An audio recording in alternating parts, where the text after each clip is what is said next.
योभन्दा अगाडि पूर्णबहादुरको सारङ्गी थियो नि त्यस्तै फिलिङ्स हुँदो रहेछ भन्नाले आई मिन त्यस्तै रुवाउनेवाला स्याडवाला अनि एउटा परिवारलाई जसले माया गर्नुहुन्छ उहाँहरूको लागि चाहिँ एकदमै राम्रो फिल्म छ।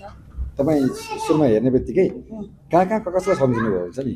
अब त्यहाँ धेरै हजुरबालाई नै सम्झिन्छ कि त्यो मुभीमा चाहिँ धेरै होइन, मैले चाहिँ हजुरबालाई नै सम्झेँ अनि यसो सोचेँ अब हाम्रो हजुरबाको पनि धेरैजना छोराहरू हुन्छन् यस्तै फिलिङ्स हुन्छ होला भने जस्तो त्यो कुराले चाहिँ आफै रिलेटेड गर्दाखेरि चाहिँ कस्तो गाह्रो भएको थियो कि जे होस् त्यस्तै नै भयो त्यही घर परिवारै सम्झेँ। अनि तपाईँ जस्तो आफू चाहिँ परिवारलाई सम्झेर भावुक हुनुभयो कि नहीं?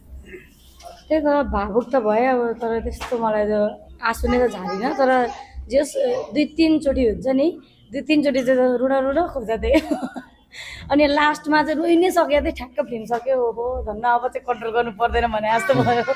कन्ट्रोल गर्दा रोक्यो।